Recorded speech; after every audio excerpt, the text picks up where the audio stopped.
Breaking. Hashtag Ole Miss head coach Lane Kiffin plans to step down as the Rebels coach Friday and head to Auburn to become the Tigers' next head coach, according to sources.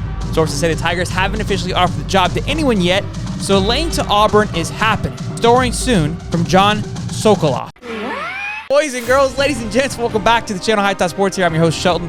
We have some drama unfolding here that we've got to just dive right into and figure out what the hell is happening. Because after this was tweeted, Lane Kiffin, the Lane train, got to Twitter, and so did everybody else, to the point that it was trending on Twitter on what the hell is going on. Let's get into it. So after this was tweeted out, like I said, shit literally hit the fan, and I did some digging and some scoping around to make sure that I got the receipts for all of you guys to show you what the hell's going on and piece this monster that's happening here in this, what's unfolding and how this is all breaking down. So shortly after John obviously tweeted this, CBS Sports even retweeted it. I mean, this thing hit the metasphere, okay? Everybody thought that it was true. It felt that it was a shoo-in. It was a lock. And I was talking about this thinking it was going to happen anyways. It just felt like things were kind of trending towards that because of how Lane was handling the last few games. It felt like they kind of just gave up and he didn't care anymore. And it looks like he's on his way out. Well, once this was tweeted, Lane Kiffin and Ole Miss and Auburn, even to the point, were trending on Twitter because everybody wanted to know what was going on because Lane Kiffin wasn't saying anything.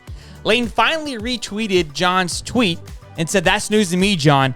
Nice sources, ex-Devil, chair, and food." I don't know what that is. Lane Kiffin's Twitter game is much stronger than mine. If you guys can break that down in the comments, let me know, because I don't know what he's saying there. I'm assuming he's just saying bullshit in so many ways. But Lane doesn't stop there, because we know Lane is the ultimate troll king when it comes to Twitter. He then tweeted out this just in. Breaking news, John Sokoloff of WCBN News in Starkville, Mississippi, plans to step down as a lead anchor and head to WLOX to become their new lead anchor. Sources say WLOX hasn't offered the job to anyone yet, so John to WLOX is happening. Story soon. Absolute troll to John. And to John's credit, I would imagine after all of this flack that he's receiving from everybody, would take down the tweet. But he's sticking to his guns. He has not removed anything. He is leaving it to be. And here's why I think why he has left it. John Sokoloff is the same guy that broke the news that Auburn would be hiring athletic director John Cohen to be the school's new AD. And he said the deal is done. This was on October 29th, and I believe it happened just a few days later. So he nailed that one. Could he nail another one? And obviously Auburn took away that from Mississippi State. He hasn't missed yet. So it's going to be interesting to see how this plays out. And obviously the fans are losing their mind. My favorite one thus far is this one here. And I know exactly how she's feeling. She goes, "Why is Lane Kiffin the most toxic relationship I've ever been in? Like, people keep telling me he's cheating. And when I ask him, he doesn't say no. He just says, 'You're being crazy. I don't even know her.' And I just believe him." It's exactly what he's saying there, because he doesn't really deny it. Right? He just says, "This is news to me." There's no denial of like, "No way, I'm not leaving." It's just very vague. He leaves it open to, look, he's not denying it. It's just, that's news that hasn't quite happened yet. You're killing my vibe here. You're breaking the news before I could do that. And it's like, what are we doing here, Lane? Like, why are you teasing me along? He's over here tweeting about the Egg Bowl coming up in just a few days. Lane's just toying with the world, boys and girls. Lane has an interesting career. He's only 47 years old, but he's been the head coach of the Raiders, the Tennessee, USC, Florida Atlantic, now Ole Miss, and it looks like now he's going to be the head coach of Auburn. This guy has been everywhere, from the top to the bottom, to the left, to the side, and inside your bomb. That's absolutely crazy, okay? But then I kept digging. I kept looking, and I kept figuring out, just trying to just dive into this drama here. And a man by the name Brennan Chapman, okay? He tweets this: "Many people are aware of the things that they'll never mention as long as certain people stay at certain places." Hypothetically, of course. Okay? And so that person who, just so you guys let you know, he used to be the former director of player for personnel for Ole Miss. And it looks like he's threatening Lane Kiffin. He is now the secretary at a car dealership, but more was said after that, because somebody tweeted at him and said, "On God, this is all about to get nasty, isn't it?" And he says, "It doesn't have to." Like, I don't know what's happening here, boys, but we know Lane. Sometimes Lane train gets a little dirty, gets a little feisty. And dude, it's, boys and girls, this is college football, okay? It never disappoints week to week. I feel like they just, in a sense, plant these stories to keep us engaged.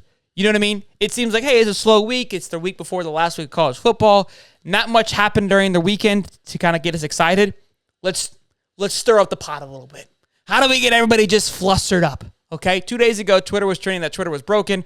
Now Lane's at the top of the leaderboard here because this is just absolute mayhem. Look, at the end of the day, I love it. I'm here for it. I'm going to keep a pulse on it as much as I possibly can to see how this plays out. I don't think anything happens until after the Egg Bowl. I think they'll try to hush it until after the fact. Could we even wait till after the bowl game? If they get this W here, they could be in a pretty healthy bowl game. So we might even see after the bowl game, but I think things will settle down for a little bit. It'll be interesting to see how this plays out. What do you think happens? Does he go to Auburn? Does he stay at Ole Miss? A lot of people are asking why Auburn. I feel like he's got a good thing going at Ole Miss. We've talked about this time and time again. I think the biggest thing is the money at Auburn, okay? He's going to get a fat bag. Ole Miss, he's not going to get that bag. And he's going to be able to take half his players from Ole Miss to Auburn right away and be successful, kind of like a Lincoln Riley situation. So he's going from one mediocre team to another mediocre team. He's going to be able to make an impact probably pretty quickly at Auburn and do what he's been doing at Ole Miss. So from a success standpoint, nothing's going to change. Why leave Ole Miss? Because you are beloved there. You could probably live there forever and never get fired. You're never going to get a fat paycheck in Ole Miss. I heard some rumors. I read around that the limit they can pay somebody is only so much. That's probably part of it. He can't sign like a fat $100 million deal. Auburn is going to pay this man willingly if they can get him over. Deion Sanders seems to be out of the question, as Deion has been in conversations with Colorado and USF. We're going to have a video coming about that shortly because that's some interesting news as well. So make sure you guys like and subscribe. Turn on the bell. And we go live every Wednesday at 8:35, so come hang out with us during our show. Hope you guys like it. Let me know in the comments what do you think happened, your thoughts on the whole drama. We'll see you next time. Peace.